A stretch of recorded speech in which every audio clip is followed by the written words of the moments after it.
ఇక రాష్ట్ర వ్యాప్తంగా ఫ్యామిలీ డిజిటల్ కార్డు రూపకల్పనపై కసరత్తు వేగవంతమైంది. ఇదే కార్డు అటు రేషన్ అవసరాలతో పాటు ఆరోగ్యం, సంక్షేమ పథకాలను కూడా వర్తిస్తుందని సీఎం రేవంత్ స్పష్టం చేశారు. ఈ కార్డులపై కుటుంబ యాజమానిగా మహిళ పేరునే పెట్టాలని నిర్ణయం జరిగింది.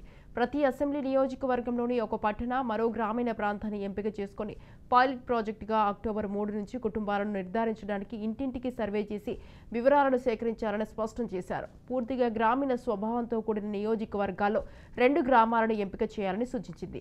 గ్రామీణ ప్రాంతాల్లో ఆర్టీఓ, పట్టణ ప్రాంతాల్లో జోనల్ కమిషనర్ స్థాయి అధికారులను పర్యవేక్షకులుగా నియమించాలని సీఎం రేవంత్ స్పష్టం చేశారు. ఇక సచివాలయంలో శనివారం సాయంత్రం జరిగిన సమీక్ష సమావేశంలో ఫ్యామిలీ డిజిటల్ కార్డులపై చర్చ సందర్భంగా పలు అంశాలపై నిర్ణయం జరిగింది.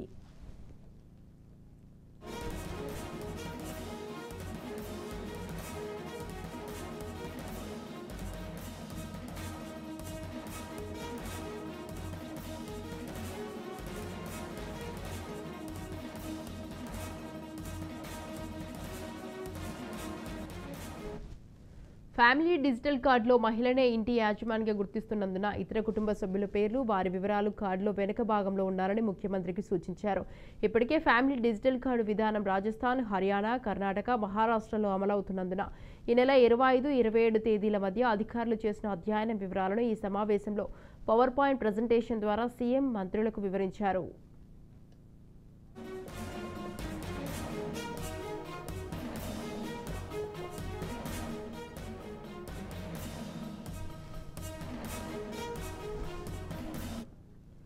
కార్డుల రూపకల్పనలో ఆయా రాష్ట్రాలు సేకరించిన వివరాలు, కార్డులతో కలిగే ప్రయోజనాలు, లోపాలను అధికారులు ప్రస్తావించారు.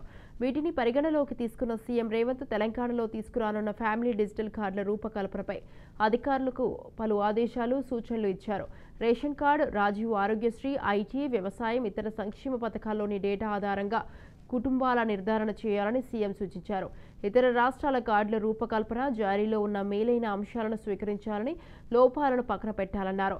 బ్యాంక్ ఖాతాలు, పాన్ కార్డుల వంటి అవసరం లేని సమాచారాన్ని సేకరించాల్సిన పని లేదని నొక్కి చెప్పారు.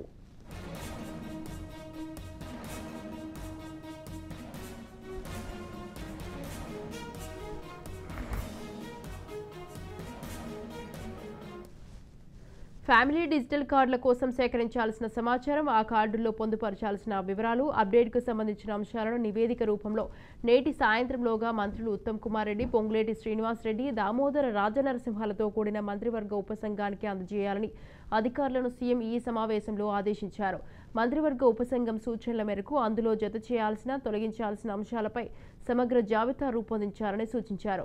పైలట్ ప్రాజెక్టులో భాగంగా రాష్ట్రంలోని అన్ని శాసనసభ నియోజకవర్గాల్లో 2 ప్రాంతాలను ఎంపిక చేసుకోవాలని, అందులో ఒకటి గ్రామీణ ప్రాంతం, మరొకటి పట్టణ ప్రాంతంగా ఉండాలన్నారు. పూర్తిగా గ్రామీణ స్వభావం అంతా కూడిన నియోజకవర్గం అయితే 2 గ్రామాలను సెలెక్ట్ చేసుకోవాలన్నారు. ఒకవేళ పూర్తిగా పట్టణ స్వభావంతో ఉన్నట్లయితే 2 వార్డులు లేదా డివిజన్లను ఎంపిక చేసుకోవాలన్నారు.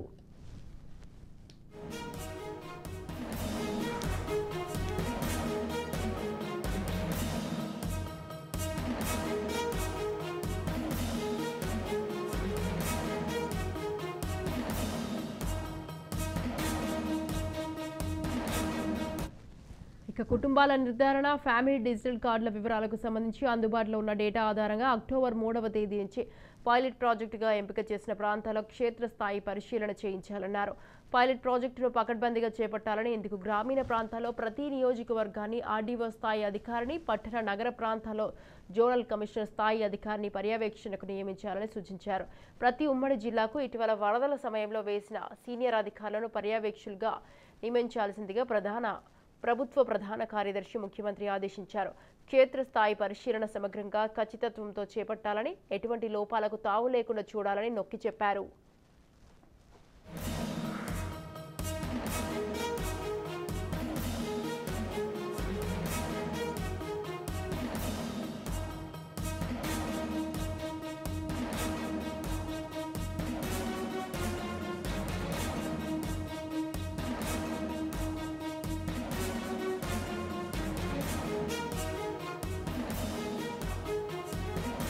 ఈ ఈ సమీక్ష సమావేశంలో మంత్రులు ఉత్తమ్ కుమార్ రెడ్డి, పొంగులేటి శ్రీనివాస్ రెడ్డి, దామోదర రాజనరసింహ, పొన్నం ప్రభాకర్, ముఖ్యమంత్రి సలహాదారు వేం నరేందర్ రెడ్డి, రాష్ట్ర ప్రభుత్వ ప్రధాన కార్యదర్శి శాంతికుమారి, ముఖ్యమంత్రి ప్రిన్సిపల్ కార్యదర్శి శేషాద్రి, ముఖ్యమంత్రి ప్రత్యేక కార్యదర్శులు అజిత్ రెడ్డి, చంద్రశేఖర్ రెడ్డి, ముఖ్యమంత్రి కార్యదర్శులు సంగీత సత్యనారాయణ, మాణిక్ రాజా, షా నవాజ్ కాసిం, ముఖ్యమంత్రి ఓఎస్డీ వేముల శ్రీనివాస్, వివిధ శాఖల అధికారులు పాల్గొన్నారు.